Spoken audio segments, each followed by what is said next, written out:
Ed, what is Driven Media? What is the business? Driven Media turns commercial trucks travelling the country into mobile billboards.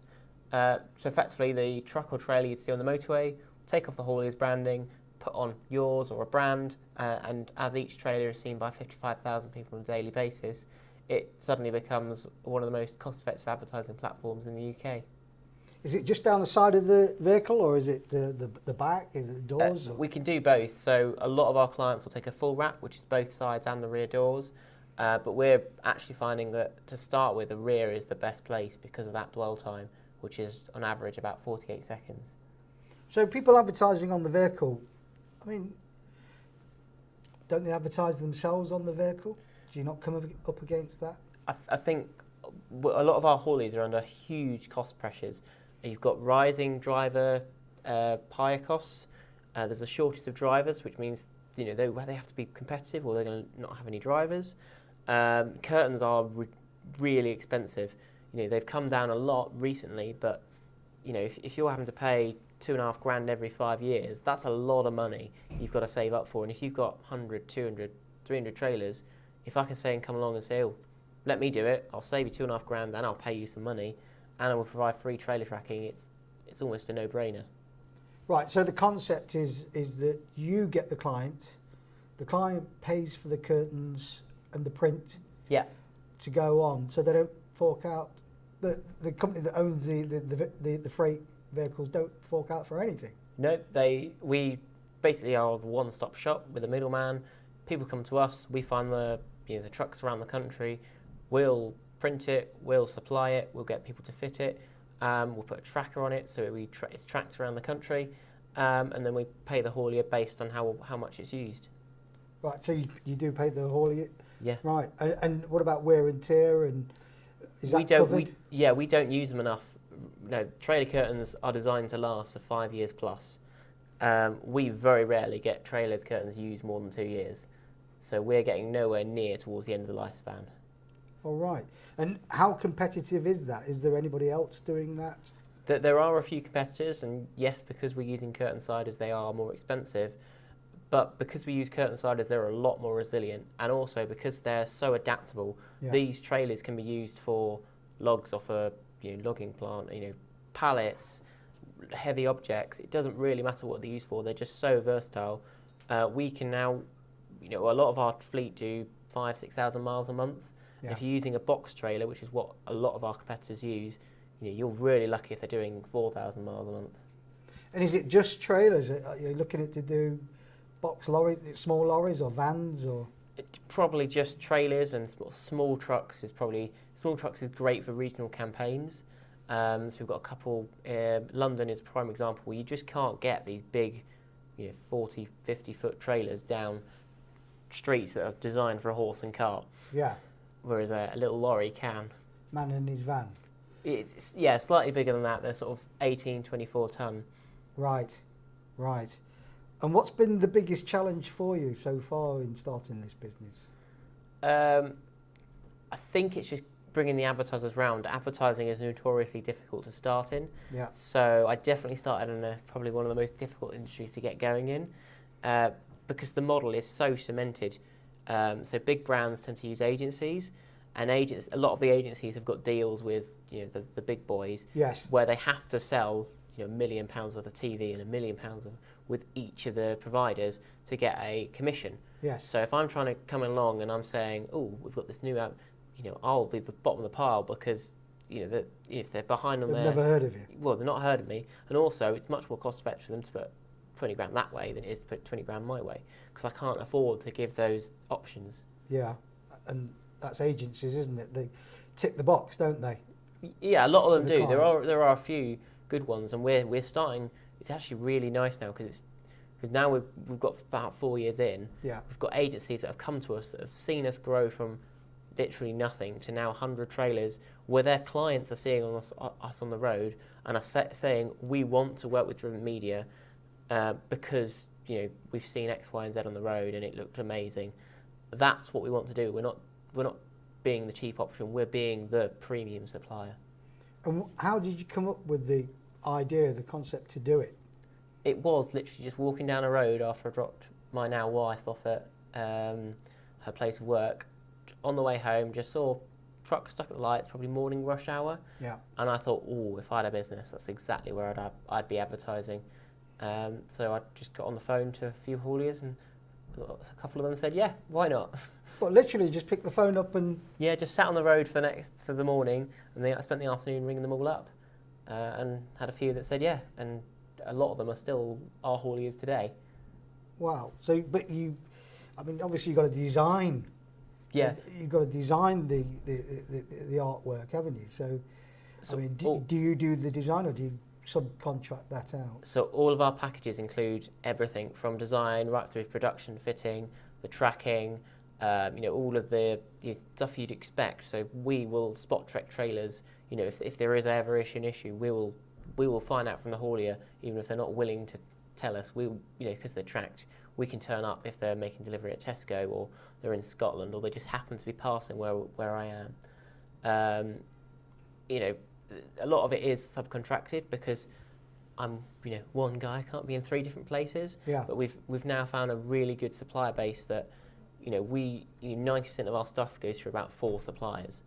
One for curtains, one for rear vinyl, one for trailer fitting, although a lot of the hauliers will want to fit them themselves because they already have a garage, and it's their trailers, so if they can get guys they know work on it well, everyone's got their own sort of way of working.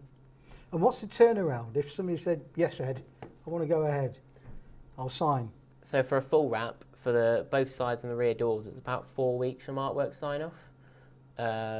If you are going for a hard-sided trailer, we can do it in about 2, but I'd rather go with the curtain-sided, to be honest. The rear doors, we can do them in about a week, depending on the haulier, again from artwork sign-off. And fitting, because you're going to have that trailer off the road, aren't you? We tend to fit around the hauliers, so the hauliers, a lot of the bigger hauliers will turn up and we'll say we need 5 trailers, and they'll just literally drag the next 5 trailers that happen to be in. Yeah. Some of the smaller hauliers, it's a lot of, it's planning when they'll be back. So some of our hauliers say, right, a lot of our trailers are back Friday afternoon, but they're not used over the weekend, so we'll come at about 2-3 o'clock on a Friday and hopefully fit them before Saturday morning. Doesn't always work that way, but a lot of them we can be flexible, so we've fitted stuff. So for instance, buoy distribution near Crewe, we fitted 1 lorry on site, managed to get some of the curtains on, but we didn't have time to do the rear doors because the trailer needed to go out. It was loaded for a job. So we met the trailer the next day in Doncaster and fitted the rear. All right. Excellent. So obviously Jenny Campbell invested in you. I think we've all seen the programme. How long were you in business on your own before you actually went on Dragon's Den, and what made you go on there? Did you think that was the next level, or did you just want exposure? Or it's about a year and a half in. Yeah. And it was exposure. We just needed people to know about that it was an option. My aim is to get trucks. So, if you're thinking of advertising, you think TV, radio, billboards, online. That's basically my idea. Would be TV, radio, or magazine. Yeah. It's that kind of thing. Everyone thinks of everything else. There are so many options now, but I want them to think, when they're stuck in traffic, oh, I could do that, rather than it being that would have been a nice one. So what was it like going on there and pitching? Was you nervous? Yeah, I think I was definitely nervous because you see it can go either way. You either look like a complete pillock, or you pull it off. And that was what I was conscious. As long as I don't come across as a dick or really idiotic, I'm okay. It doesn't matter if I get the money or not. Yeah, I mean, you look very, very young on there, but you obviously you did the job because you convinced the dragon. She invested in you, but you must have thought, have I got a chance? Have I really got a chance? I'm so young. Are they going to say come back when you're a bit older? You're not worried about that? I hadn't thought about it when I think both Tage and Peter said I was a bit young, or the business was a bit too early for them to be interested. Yeah. But I think it's just someone just needs to give you a chance. That's often where Richard Branson, everyone, they just had a chance and they delivered on it. Yeah. And how has it been working with Jenny? obviously you've got to say good. But I mean, is she hands-on? You know, are you having free range because you've got your now, congratulations, wife working with you, and you've got a bit of a team behind you as well, haven't you? Yeah. So we're now a team of 3 plus me, and Jenny does let us loose really. We can do what we want as long as the business is healthy. But that also means that when we come to a board meeting, she's got loads of ideas of things to do. In fact, one of them is currently going around the country. Is we have about 6 live, and there'll be about 15 in about a month's time of what I call Jenny Ears. So it's an advert for Driven Media featuring Jenny Campbell. Yeah, I've seen I've seen the advertising there. It was a bit weird seeing Jenny on the back of a bus, back of a lorry rather, on the back of a trailer. That shocked me a bit. It's that great. She said yes. It's great, and she gets spotted all over the country. It's better than being on Dragon's Den. Was that your idea or her idea? So she had the idea of using the backs of some of our trailers, yeah. And I just went, well, why don't you be on it? Because everyone recognises you and it gives us a bit of credibility. Well, and then we put her on it, and suddenly everyone's going, "Who's that?" Yeah. So, and I say, how much time is Jenny spending with you? Because I've interviewed Jenny, and I said, why did you leave Dragon's Den? And she said it was to spend more time with yourself, Driven Media, and Didsbury Gin, and is it Change My Bills? Yeah, look after my bills. Look after my bills. And I think there's another one in the CBD space. Right. And so is she actually physically face to face with you? Yeah. So we've got a WhatsApp group. So if I have an issue, I literally just drop it in there, and about 24 hours later, she either has told me who to speak to or would arrange a chat to talk things through, which is, that's what you want really. Yeah. Yeah. Obviously, there's a few times it can't happen, but more often than not, it gets sorted within about 48 hours. And so she's still mentoring you. And how long is that going to go on? Because Jenny is an investor, isn't she? And when I spoke to her about a 5-year business plan, she told me that I'd think more about the exit plan and selling the business and making a profit. Yeah. Now, Jenny's an investor. You're a person that started a business from scratch. So it's your baby, if you like. Yeah. So surely you'd be less reluctant to sell? But yeah, my plan is to create a group of companies, so that a bit like the Virgin Group, where some of them are related, some of them aren't really. Yeah. But they all help sort of the same sort of people. So I think when that time comes, it will be, what are we doing here? If we're scaling fast, it might make sense for Jenny to hold on a little bit longer. Yeah. Because either dividends are going to be better or the price will be better, or if not, we look to probably buy her out and say thank you for your support. And look for another dragon? I think it depends on the scale of the business. There's so many things we could take the business. Some don't require investment, some require a lot more investment. We're hopefully going to launch our first international campaign in about 2 months' time. That can be supported from the UK, but long term we'll need an office in that country. Actually doing the advertising on the freight lorries in a different country? Yeah. So pretty much the UK model, just elsewhere. Oh, right. After Brexit? Yeah, that's fun.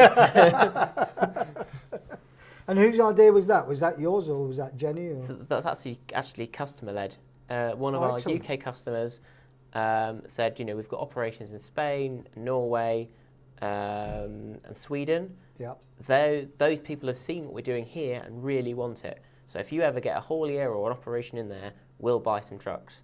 And about 2 months later, we had a Spanish haulier approach us and say, "Oh, we'd like what you're doing. You're a big haulier in Spain. Can you help us do it here?" And I was like, "Yeah, I can definitely help you."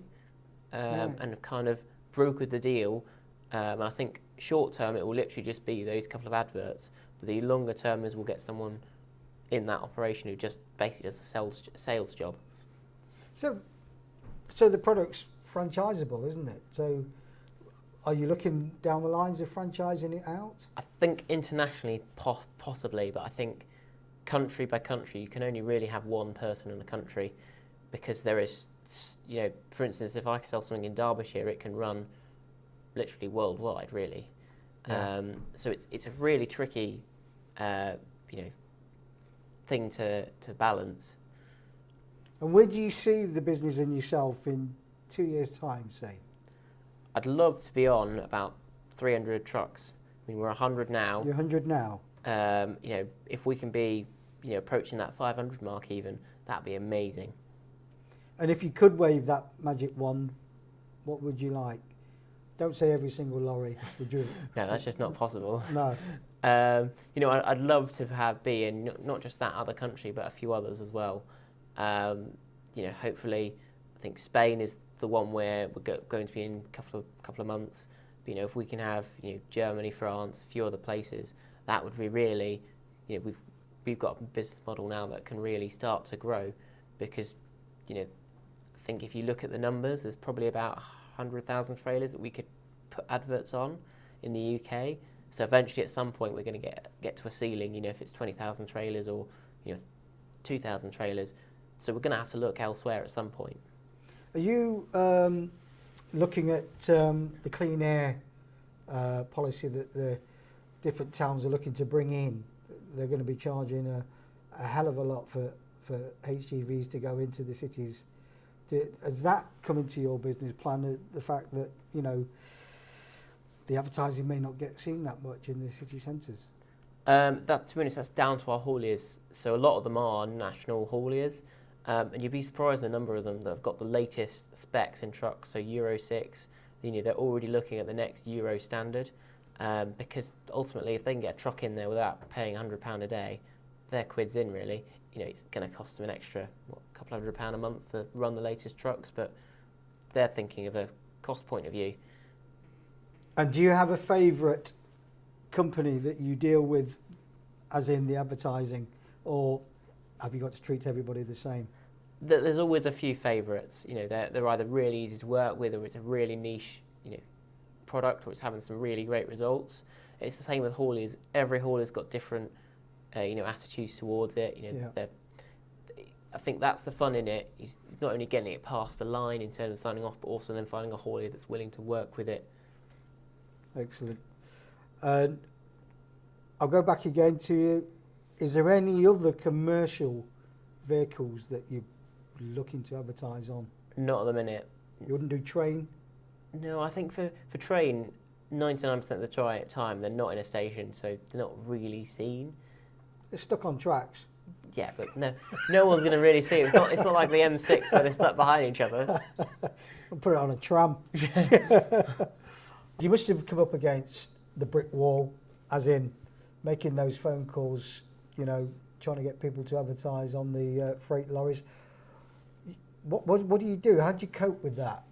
If the sales, I view it as it's their loss, not mine. I mean, they had the opportunity to be on something that could have made them loads of sales, brand awareness, that kind of thing. It's their loss, not mine. I'll move on, find someone else who's, willing to take that chance. For other things, when things aren't going so well, it does affect you for a little bit, but I think it's the same in any business. I'm about to go on honeymoon. The VAs that have taken it over are just like, I don't understand how you can do this day in, day out, because it is, one time we've got to manage 10 different campaigns in 10 different locations, 10 different contacts at 10 different varying stages. It's a lot to remember and keep track of. And can I ask, who in business inspires you and why? Very young age, Richard Branson from the Virgin Group definitely is up there, mainly because just went completely against the grain, and was just willing to try his hand at anything. I think that's what an entrepreneur should do. They see an opportunity, they go and grab it. Doesn't work, they move on. But recently I heard Jenny, my dragon story as well, and I think there's a lot of her story that no one really realises until you hear her speak. And I think after hearing it, that's very inspiring. Someone who saw the opportunity and went, I can do this differently. I can take this off NatWest and I can make it happen. And then having the balls to walk through that process. When you've got no idea what you're doing, you've got no money there to catch you if you actually do put it off. But Jenny had a team. She was with a team when she went alone, didn't she? Yeah. You're on your own. It's the same sort of process. If Jenny made a mistake there, that'd be catastrophic. If I make a mistake, even now, it's going to cost me a few £1,000, but I can bounce back from it. At that point, you know, if Matt West had said yes, but I want 10 grand or 100 grand or 10 million, Jenny's then got to get finance in place in a couple of days. Whereas, if someone came along and said, I want to work with you, can you finance it for 2 years? We'll be able to find some sort of balance where we could fix that. So what message would you give to anybody that's looking to start a business? You came out of university in Derby, was it? Yeah, that's right. And you went into this. So what message would you give somebody that's got an idea, not sure to how to go about it? You picked up the phone and, and went through probably the yellow pages or something like that. What advice would you give them? So I was speaking to suppliers. I think the biggest advice is try and speak to customers, find out what they want, what they're prepared to buy, what they're missing from their current suppliers, if there are any, what they're looking for you to offer. That's where I'd start, because if you can get them right and then you can deliver it, you've already got customer 1, 2, 3, potentially even beyond. That's the power. I went completely the wrong way. I got the hauliers in place and then trying to sell the space, when in reality I should have gone to the advertiser, gone and find out where they wanted to advertise and how much they wanted to pay and what they wanted us to deliver, and done it that way. Because they're paying. Exactly, they're paying, and in reality I did it. I spent 6 months trying to sell the space, got an advertiser that wasn't interested in any of the space I had. Had to find another haulier anyway. Oh, right. And what do you think? I mean, business people, the big word at the moment is collaboration. So you're already looking at that with Spain, is that right? Yeah. So are you a big believer of collaboration? Oh yeah, if we can make our suppliers collaborate already, so when we win a job and we've picked the haulier, it will get handed over to our suppliers and they'll work together to make it all happen. Ideally on one day, it doesn't quite always work like that, but they're working together rather than me being a messenger. And for your mental state, do you surround yourself with people, positive people? Is that what you do now? Have you always done that? I think I'm just naturally happy. Oh, right. Brilliant. But yeah, there are like every day there's times when you're rock bottom and week where you're celebrating. Yeah. And I think as long as you can control that and you understand there's going to be points you're like, the pretty almost daily to the point of just like, why am I even bothering? Yeah. Why I think some people don't understand. They don't work. If they've not worked for themselves, you can say something just without thinking, and it can really affect someone else.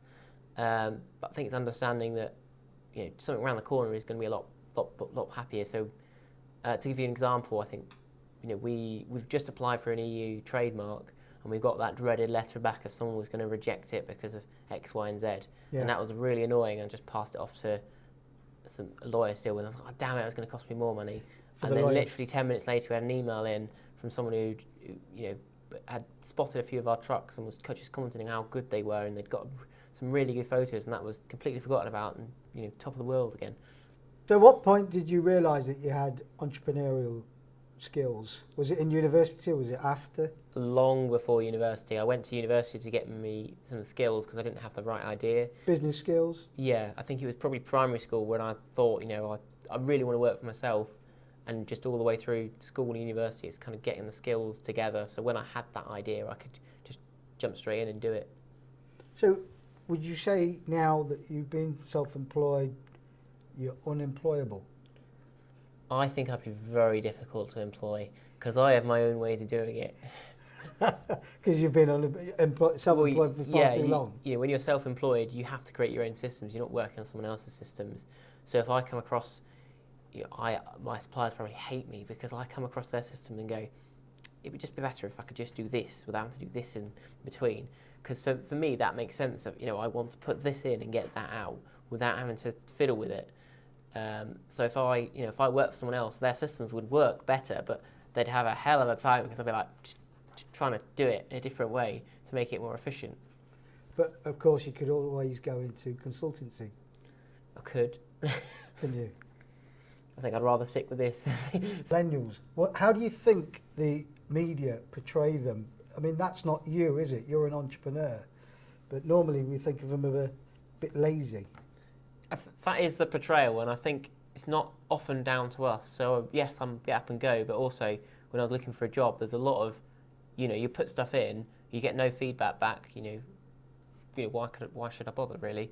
But I think it's often down to having the drive. So I had the drive to do something for myself. A lot of people will just, they have a drive to work and succeed, but they often don't know how to do it. And I think that's probably a letdown in the generation before. Either there's computer says no, or there's, we've got no idea how to write CVs and covering letters. Why, you understand why they're important, but it's often of, if I don't know how to do it, why should I even bother doing it? Because I'm not going to get seen, because it's just going to get chucked on the reject pile. Excellent. So how do people get involved with you, Ed? What's the best way? In terms of advertising, or getting on the back of this vehicle here? Probably just to have a look at the website, and if you're interested, send us an email or give us a ring. And what's the website? Drivenmedia.co.uk. Ed, thank you very much. Thank you.